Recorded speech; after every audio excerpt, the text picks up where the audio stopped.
na ma-fulfill at ma-experience, mag-manifest sa buhay ng mga JIL Abu Dhabi Emirates. Ano po yun, Panginoon? Dinala po tayo dito sa life na ibinigay ng Diyos at para may take away po tayo sa gabing ito as we welcome 2025. Ito'y dinefine ng Lord ang mga kataga ng LIFE. Praise God. Tingnan po natin ang LIFE for our take away and welcoming the 2025 with a word overflow. Ang nakalagay po dito sa life, abundant life, full life, na ibinigay po ng ating pong Panginoon sa atin for year 2025, for our own personal life, for our own family, for our businesses, in our workplace, in our job, in our every aspect ng ating pong. L stands for lavish. Sabihin po natin lavish. Lavish. Itagalog po natin yun. Lavish. Din pa rin. Di po ba? Lavish pa rin. Pinalitan lang natin yung yung V sa B. Ayun, lavish. When we say lavish, alam niyo po ba, nung ating pong pin last Sunday, at nag-umpisa po ang mga nandun nung time na yon. Nagkaroon po tayo instead, kami po ay, normally, we always go and we cross over the altar, picking up yung mga prayer requests ng mga numbers. So, iniba po ng Diyos ang kanyang program nung pin last Sunday. Sa mga hindi po nakadalo at sa mga nakadalo, nag-cross over po kami doon sa altar. At ang binigay ng Diyos sa amin ay ang pining up namin doon sa altar ay ang mga pangako ng ating pong Panginoon. But kinonfirm ng Diyos, sabi niya sa akin, I lavish, 1 John chapter 3 verse 1, I lavish my great love for my children. Amen. Umiyak na lang po ako nung time, nung Sunday, nung nakita ko yung great and I could feel the amazing, great, and wonderful love ng ating pong Panginoon. Nung time na na-pick up ko po ito, nung po dito I means Lord, what is your eye for us for the year 2025? This is immeasurable. Amen. Sabihin po natin, immeasurable. Immeasurable. Sige po, may faith at may power. Immeasurable. Immeasurable. Yan. That is the life that God wanted us to be for the year 2025. Immeasurable life. When we say immeasurable life, that is beyond measure. That is uncountable, that is great, that is endless. Wow! What an overflow life that God has in store for us for year 2025. At Ephesians chapter 1 verse 19.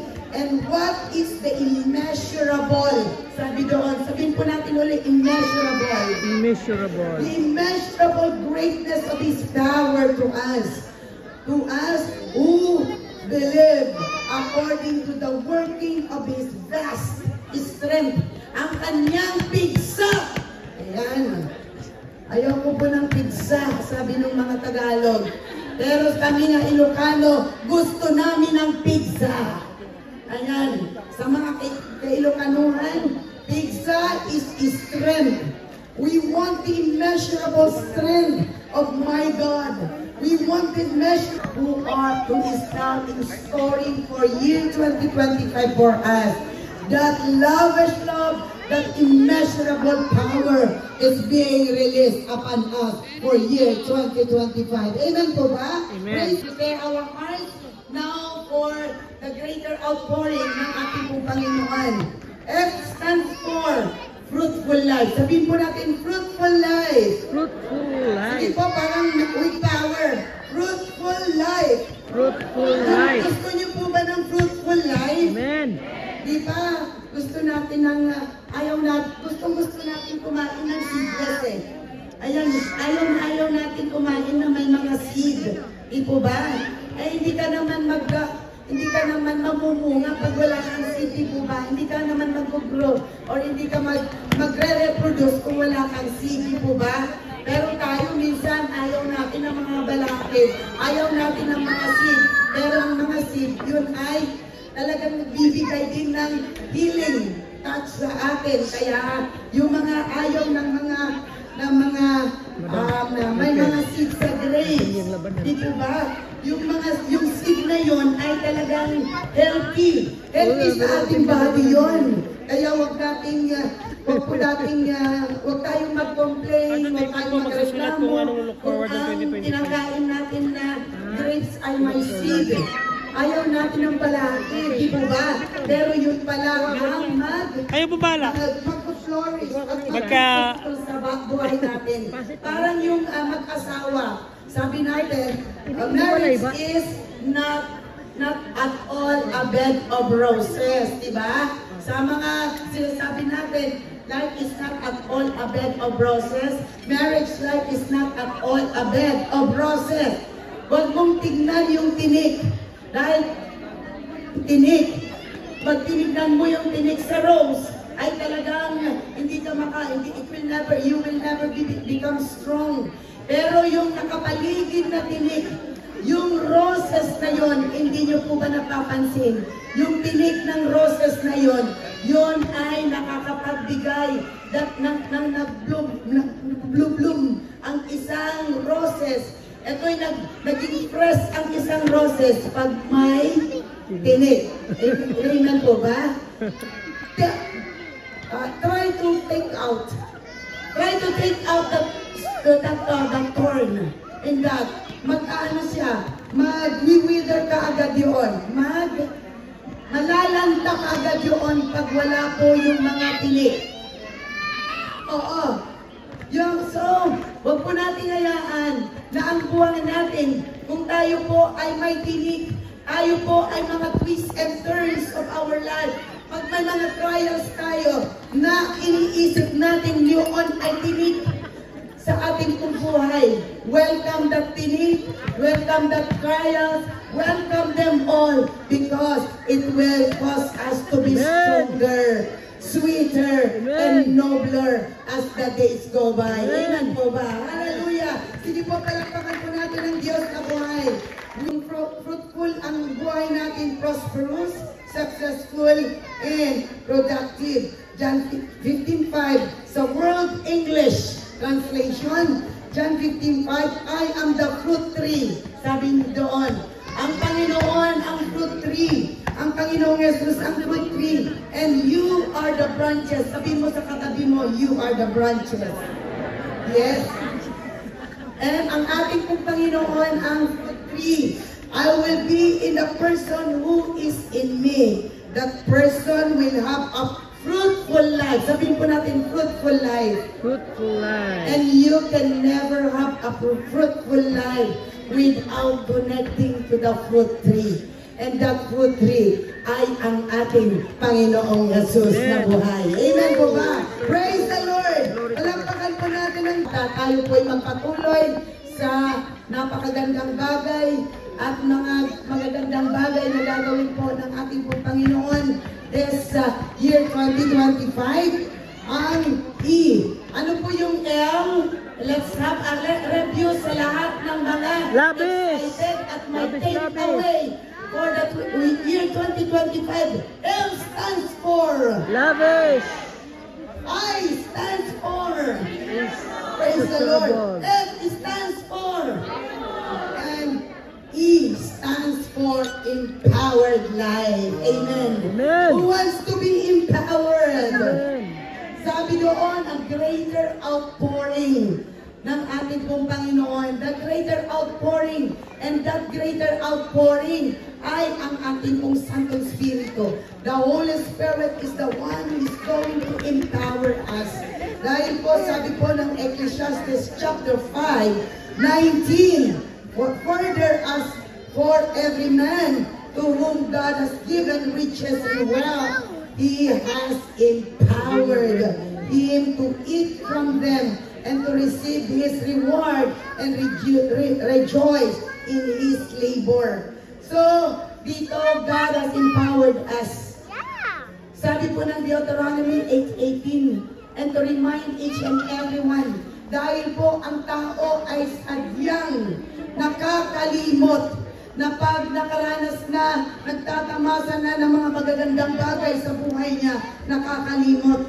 Nakakalimot sa Diyos na nagbigay ng mga magagandang bagay sa buhay niya. Nakakalimot. Kaya nga, may mga salita ang Diyos, thousands of promises and thousands of instruction ng ating pong Panginoon. Sabi niya, remember. Sabihin po natin, remember. Remember. Ayan. Hindi natin kakalimutan ng Diyos. Sabi ng 8:18, remember the Lord. Remember your God who has given you the ability. Sabihin po natin ability. Ability. Sabihin po natin power. Power. He has given you the ability or power to produce wealth. Kaya nga po, tayo po, having that power and ability to produce wealth, sa oras na ito, I just would want to congratulate the faithful partners of our God for the expansion of His ministry. Praise God, palakpakan po natin ang Diyos na buhay. Ayan, sabihin mo sa katabi mo, ikaw yun. Ayan, kaya nga tayo, faithful tithers. Tithers night po ito. Hindi lang po ang mga tithers, mga faithful, mga tapat na partner natin, na partner ng ating Panginoon sa expansion ng kanyang ministry ay nandito sa lugar ng Marriott Hotel. Amen po ba? Nandito sa lugar na ito, kaya tignan mo yung katabi mo ngayon. Sige, katabi mo yan. Yan ay faithful sa kanyang pagbibigay. At kung may mga nandito man ay hindi pa faithful, may blue envelope inilagay at kulang doon sa 10% ay ng mundo dito sa lugar ng Middle East region. So we are praying this coming 2025, we will open for India. Amen po ba? To God be the glory. To God be the glory. So meron po tayong mga group ng partnering with JIL Al-Kubar. Baka this 2025 pupunta po tayo sa India at mag-o-open po tayo ng JIL India for God's glory. For 2025 mag-o-open din tayo ng JIL Tanzania, Africa. To God be the glory. Hallelujah. And we will fast track for that. Why? God is coming very soon. And we will not stop going through within the four corners of the world to declare yung salvation po ng ating pong Panginoon, because this is what we are called for. The beat of the heart of Jesus is the mission. Kaya tayo po, patuloy po tayong being a faithful partner to JIL United Arab Emirates and to the JIL, particularly ngayong gabi, praise the Lord, at sa mga hindi pa tapat, magbigay ng kanilang 10%, naway, ibigay po natin ang nararapat sa ating Diyos na buhay para rumaragasa ang pagpapala po na ma-receive natin for the year 2025. Amen po ba? Praise the Lord. To God be the glory. Sige po, palagpakan po natin ang Diyos na buhay. And with that, praise the Lord, I being empowered for 2025 in Philippians chapter 4:13, when we are being empowered. Take hold of it. Praise the Lord, I can do all things. When you are empowered, we can do all things. There will be many trials, battles for year 2025, but because of the power of God, we are being empowered. We can do all things. A life that is overflowing, that the Lord Jesus Christ has graciously given us. He came here on earth for you to experience this Life. Sabihin po natin, life. Yan, sige po, life. What is that life? One. What is that life? Lavish. Lavish. Immeasurable. Measurable. Fruitful. And Empowered. To God be all the glory. Hallelujah.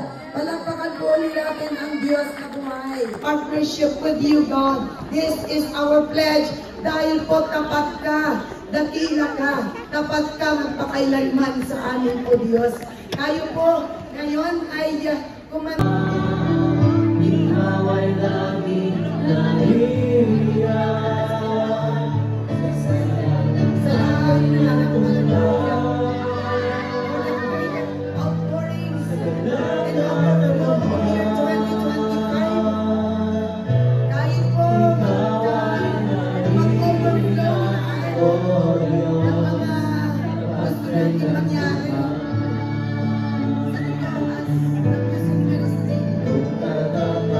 Ng overflow, O Diyos.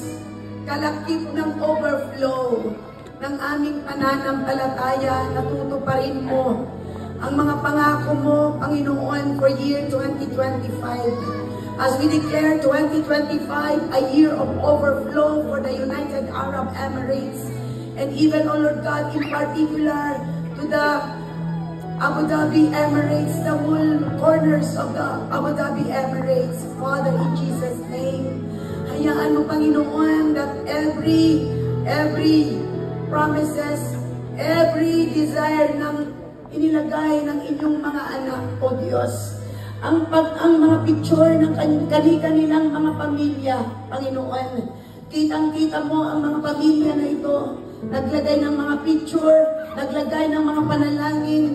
Panginoon, you will never overlook them. Wala kang, Lord, ma-overlook sa lahat ng mga pamilya na nampalataya. Pumunta sa altar, hindi sila nahiya, Panginoon, nadalhin ang kanilang mga inaing dito sa lugar na ito, sa altar na ito. Lord, hayaan mo na hindi mo sila pahihiyain. You are the God who is unfailing. Your faithfulness is unfailing. Your love is unfailing. Your grace is unfailing. In the name of Jesus, salamat dakilang Diyos. And Lord, every prayers, every desire, every, Lord, mga naisulat, Panginoon, ng inyong mga anak, as they partner faithfully in your kingdom expansion, even, Lord, sa bawal na ito, Panginoon, Father, we declare, Mark 11:24, we believe, we receive, we believe, we receive, we believe, we receive, we believe, Yes. we receive. Yes. Hallelujah. For this is a year of overflow. For this is a year, of God, of answered prayer. In Jesus' name. Salamat at ilang Diyos once again.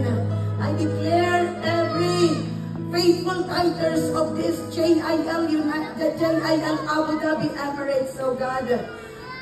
Kitang-kita mo, Panginoon, ang mga kamay at ang mga puso, ang buhay ng bawat faithful partners ko, Panginoon. The expansion of your ministry. In Jesus' name, we thank you and we honor you, God, and we give back all the praise, glory, and thanksgiving in the matchless name of our Lord Jesus Christ. And everybody will agree and say with me, Amen. Praise God. At the count of 3 po, we'll declare 2025 a year of overflow. Sige po. 1, 2, 3. 2025 is a year of overflow.